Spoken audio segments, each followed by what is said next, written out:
2 கூறுகள் இருக்குது. தமிழில் நான் பேசுகிறேன், புரிஞ்சுப்பீங்கன்னு நினைக்கிறேன். ஒன்று வந்து மொழி சார்ந்த பற்று, இன்னும் வந்து மொழியோடைய பயன்பாடு. சரியா? ஒவ்வொரு மொழிக்கு ஒரு பயன்பாடு இருக்குது, இன்னும் வந்து மொழி சார்ந்த பற்று இருக்குது. இப்போ வந்து தமிழ் தாய்மொழி வழி கல்வியில் மொழி வந்து 3வது வந்து என்னன்னு சொல்கிறோம், மொழி வந்து ஒரு கருவி மட்டும்தான். சரியா? அதனால் ஆங்கிலத்தில் படித்தா மட்டும்தான் நீ பெரிய அறிவாளி, தமிழில் படித்தா அறிவில்லை அப்படிங்கிறது வந்து கருத்து கிடையாது. சரியா?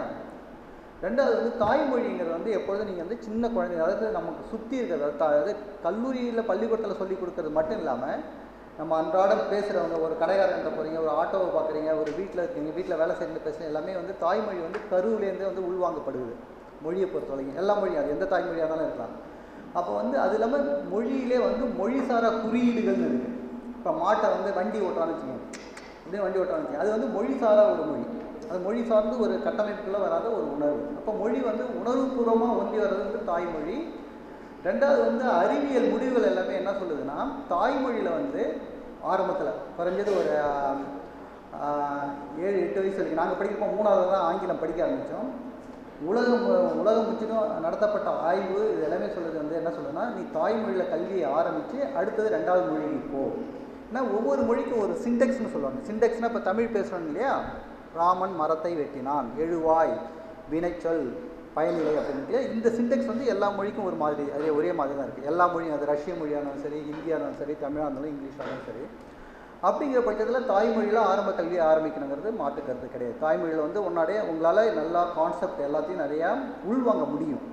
உங்களால் வந்து ஒரு புதிய சிந்தனை வருது, ஒரு புதிய கண்டுபிடிப்பு வருது, இது எல்லாமே வந்து உங்களால் அது எல்லாமே நீங்கள் நமக்கு இருக்க பிரச்சனை என்னென்னா, இன்றைக்கி தாய்மொழியில் யோசிச்சுட்டு திருப்பி ஆங்கிலத்தில் பதில் சொல்லுவோம். அதனால் தாய்மொழி வழி கல்வியில் படிக்கிறதுல தப்பு கிடையாது, இது உணர்வு சார்ந்த ஒரு விடயம். அதே வந்து அடுத்து வந்து கேள்வி கேட்குறார். அவர் என்ன கேட்குறாருன்னா, தாய்மொழி வழி கல்வியில் படிச்சுக்கிட்டு வெளியில் போகிறப்போ மார்க்கெட் வேல்யூ இருக்குமா அப்படிங்கிறது வந்து 2வது கேள்வி. இந்த மொழி சொன்னாலே மொழிக்கு வந்து ஒரு பயன்பாடு இருக்குன்னு, அந்த பயன்பாடு வரப்போ வந்து நமக்கு தடை இருக்கும்.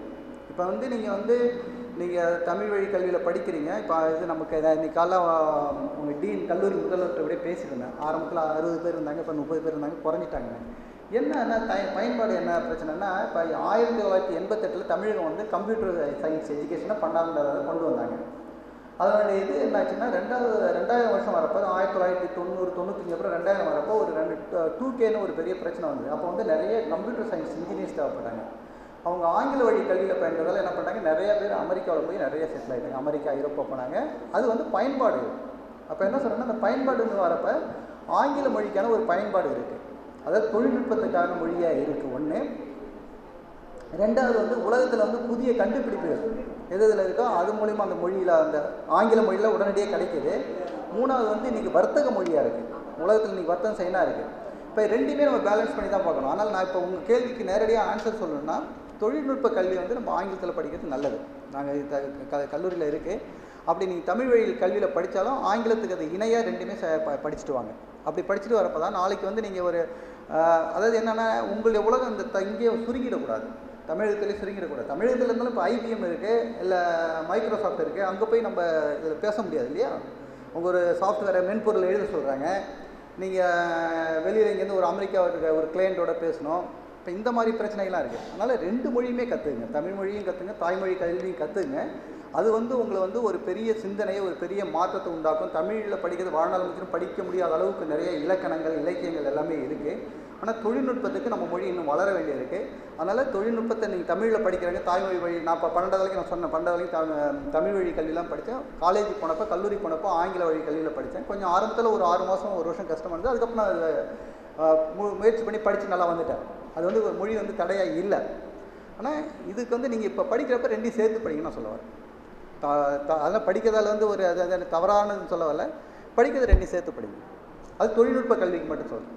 வீடியோ உங்களுக்கு பிடிச்சிருந்தா லைக் பண்ணுங்க, ஷேர் பண்ணுங்க, சப்ஸ்கிரைப் பண்ணுங்க, கமெண்ட் பண்ணுங்க, பெல் ஐக்கன் பிரஸ் பண்ண மறந்து போயிடாதீங்க. அப்பதான் நாங்கள் போஸ்ட் பண்ற வீடியோவோட நோட்டிஃபிகேஷன் உங்களுக்கு வரும்.